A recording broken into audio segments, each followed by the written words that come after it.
This is the last time Wicked Blogger Ghana will address the noise, the prophecies, the so-called revelations, and the online rumors surrounding the Abu Trica case. Not because the questions are not coming, but because the answers are already obvious to anyone who understands how real investigations work. What we are seeing online right now is not analysis, it is coping. And coping does not change reality. Some people genuinely believe the FBI and allied state agencies will suddenly wake up one morning and decide to free Abu Trica. Others are convinced that extradition is just a formality, that once he lands in the United States, some hidden door will open and he will walk free in a few months. These beliefs are not coming from facts or legal reasoning. They are coming from viral videos by spiritualists who have turned serious criminal cases into content. Let us be very clear. Spiritual reassurance does not override indictments. Prayer videos do not dissolve evidence. Prophetic timelines do not cancel court procedures. The FBI does not build cases based on vibes. They build them on documents, data, and testimony. Once they move, it is because the work is already done. People need to understand one basic truth. The FBI does not arrest first and investigate later. By the time they show interest in you, they already know your patterns, your associates, your movements, your money, and your mistakes. Arrest is not the beginning of their process. It is the confirmation stage. That is why all this talk about he will be freed soon makes no sense. The FBI does not fly halfway across the world, coordinate with local agencies, freeze assets, secure cooperation, and pursue extradition just to release someone because a video went viral. That is not how the system works. That has never been how the system works. Abu Trica is not being held because of rumors. He is being held because of evidence. Evidence does not disappear because people are hopeful. Evidence does not lose weight because supporters shout online. Evidence does not evaporate because someone says, God has said. Many people asking questions are confusing two things: faith and law. You are allowed to believe whatever you want spiritually. But once you enter the legal system, especially the U.S. federal system, belief takes a backseat. The courtroom does not recognize prophecy as defense. It recognizes facts. This idea that extradition somehow weakens a case is also false. Extradition strengthens a case. It means charges are solid enough to justify international cooperation. Countries do not hand people over casually. They do so because the requesting country has shown that the case meets legal thresholds. Once extradited, Abu Trica will not be dealing with street-level pressure.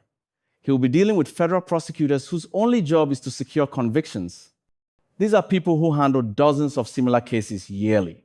They know the tricks, they know the excuses, they know the delay tactics.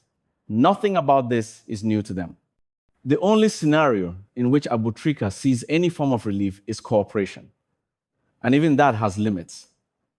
Cooperation does not mean freedom. It means reduction. It means consideration.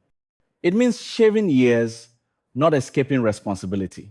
People online need to stop selling the illusion that a deal equals release. It does not. Even those who cooperate still serve time. The difference is how much time and under what conditions. That is the reality many fraud boys refuse to accept until they are sitting alone in a cell. Another misconception is that cases collapse because people change their stories. Federal cases are not built on one witness. They are built on layers. Transactions, records, communications, timelines. When one witness talks, it confirms what documents already show. When another talks, it fills gaps. The case does not depend on one voice. It depends on consistency across evidence. That is why Wicked Blogger Ghana has been confident from the beginning. Not because of prophecy, not because of hype, but because of how these cases always end. Once the FBI commits resources, the outcome is almost always the same: conviction or plea. There is no magical third option. Those comparing this situation to local arrests that ended quietly are missing the point. This is not a local matter anymore. This is an international prosecution. Different rules, different patience, different consequences. People should also stop misleading families with false hope. Hope is good, but false hope is cruel. It delays acceptance and prevents preparation. Anyone who truly cares about Abu Trica should be focusing on reality, not fantasies. Reality allows strategy. Fantasy leads to shock. The truth is simple. Abu Trica will not be freed because of online noise. He will not be freed because of trending videos. He will not be freed because people say, leave it to God, while ignoring the law. He will go through the system like everyone else before him. The FBI does not chase cases they cannot finish. They do not arrest people they plan to release. They do not extradite suspects for fun. When they move, it is because the end is already visible to them, even if it is not yet visible to the public. This is why Wicked Blogger Ghana has not wavered. We do not report based on emotions. We report based on patterns, history, and how power actually moves. And history is clear. Once the FBI locks in, the story is already written. Only the length of the sentence remains to be negotiated. This is not cruelty. This is reality. Wicked Blogger Ghana is done responding to rumors. The facts are standing. Time will do the rest. What many people still fail to grasp is that the FBI does not operate on public opinion or online pressure. They do not panic when hashtags trend. They do not rethink cases because YouTube prophets have spoken. In fact, the louder the noise online, the quieter and more confident the investigators become. Silence from law enforcement is never weakness. It is control. Right now, a lot of people are mistaking silence for uncertainty. They think because the FBI is not issuing daily updates, something is wrong with the case. That thinking is naive. Federal agencies speak when it benefits the case, not when the public demands it. By the time statements are made, decisions are already sealed. Another painful truth people are avoiding is this. Once a suspect is linked to an existing federal case, especially one involving plea bargains and cooperating defendants, the chances of escape drop close to zero. Names do not surface accidentally in plea deals. When someone mentions you, it is because the investigators already asked about you. Cooperation only confirms what is already known. This is why the claim that Trica was randomly pulled into this situation makes no sense. Federal prosecutors do not work on guesses. They work on trails. Money trails, communication trails, association trails. Once your name keeps appearing across multiple independent sources, you are no longer a rumor. You are a target. People also underestimate how much time the FBI invests before making an arrest. Some of these investigations run for years. During that time, suspects live freely, travel, spend money, and feel untouchable. That period is not mercy. It is observation. Every move becomes a data point. Every transaction becomes a timestamp. By the time the arrest happens, the file is already fake. What the public sees is a headline. What the prosecutors see is a story with a beginning, middle, and planned ending. There is also confusion around extradition itself. Some think extradition is a chance to escape or delay justice. In reality, extradition is a narrowing tunnel. Once you enter it, your options reduce, not expand. You are now in a system designed to close cases efficiently, not drag them endlessly. Once Trica steps into US federal jurisdiction, the environment changes completely. Bail becomes nearly impossible. Pretrial detention becomes standard. Court dates move fast. Motions are limited. Everything is structured to prevent manipulation. That is why people who say, let him get there first, are not being realistic. Getting there is the problem. Getting there means the hardest part is already over for the prosecutors. Now let us address the spiritual angle carefully and respectfully. Faith is personal. Nobody is mocking prayer. But prayer does not erase indictments. There are thousands of deeply religious inmates in US prisons. Faith did not cancel their sentences. It helped them survive them. Selling the idea that spiritual intervention will override the justice system is dangerous. It sets people up for emotional collapse when reality hits. It also turns serious legal matters into entertainment, which is unfair to families involved. Another issue is comparison. People keep pointing to others who were arrested and later released. What they ignore is context. Different charges, different evidence, different jurisdictions, different cooperation levels. You cannot copy and paste outcomes in federal cases. Some cases collapse because evidence is weak. This one did not reach this stage because evidence is weak. It reached this stage because evidence is strong enough to cross borders. The idea that the FBI will suddenly discover they made a mistake at this level is almost laughable. Mistakes happen early, not after international coordination, asset tracing, and indictment preparation. Let us talk about outcomes, because that is what people really want to know. The first likely outcome is conviction through plea. This is the most common path. The defendant accepts responsibility in exchange for reduced sentencing recommendations. This still means years behind bars. It just means fewer years than the maximum. The second outcome is trial and conviction. This is riskier and usually leads to heavier sentences. Federal conviction rates are high for a reason. Prosecutors do not gamble on trials they are unsure of. The third outcome is asset forfeiture. Regardless of jail time, money traced to fraud is almost always seized. This includes properties, vehicles, accounts, and anything bought with questionable funds. People often focus on prison and forget that financial ruin often hurts more. The fourth outcome is long-term supervision after release. Even after serving time, life does not return to normal. Travel restrictions, monitoring, limited opportunities.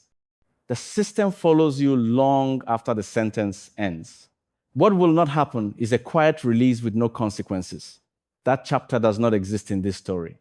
Wicked blogger Ghana understands why emotions are high. We understand loyalty. We understand hope. But understanding does not change facts. And facts are stubborn.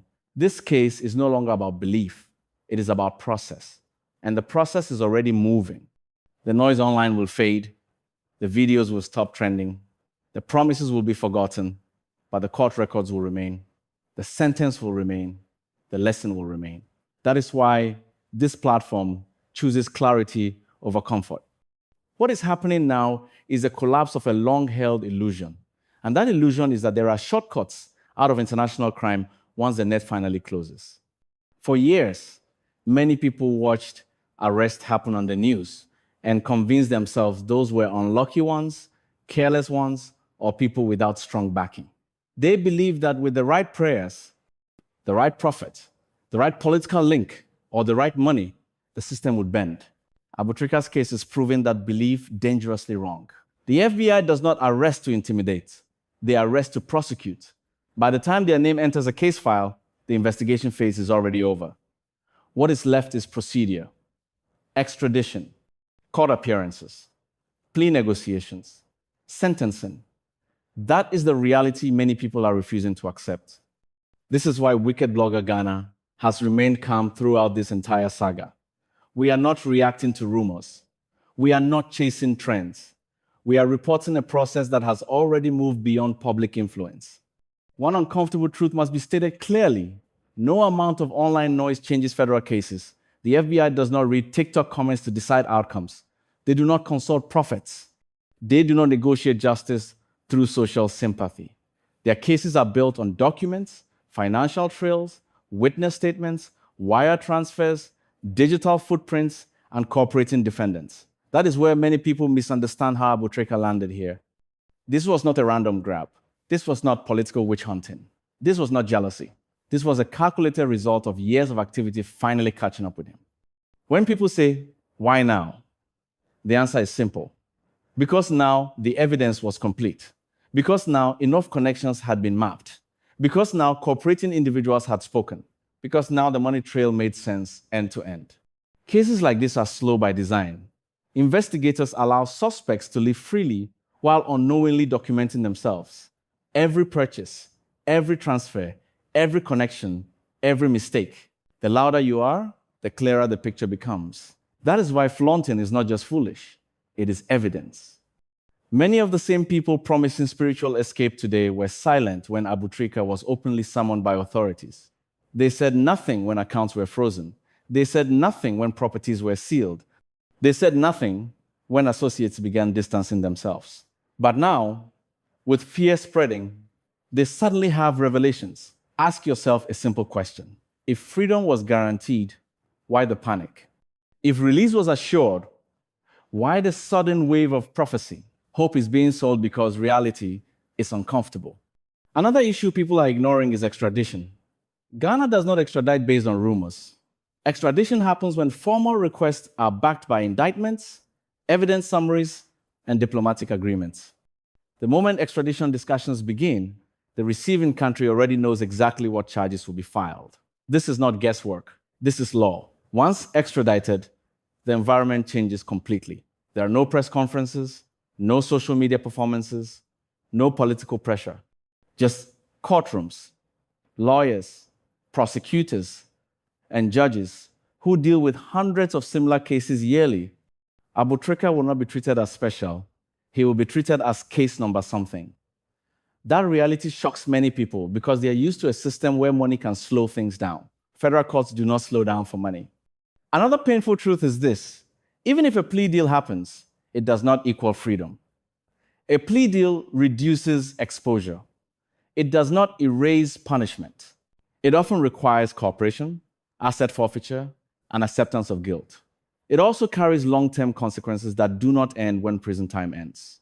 Travel restrictions, financial monitoring, permanent records, lost opportunities, a name that follows you forever. These are things no prophet talks about.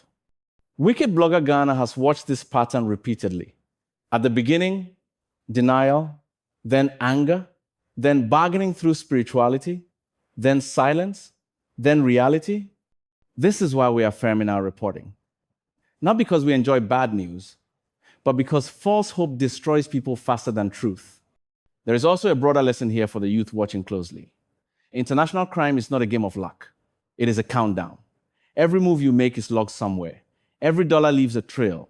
Every connection creates exposure. You may celebrate for years, but the bill always arrives. The system does not forget. It waits. And when it finally moves, it moves completely. That is where Abu Trica stands now. Not at the mercy of rumors, not at the mercy of online sympathy, but at the mercy of a legal process that does not negotiate with belief. This is not the end of the story, but it is the end of the illusion.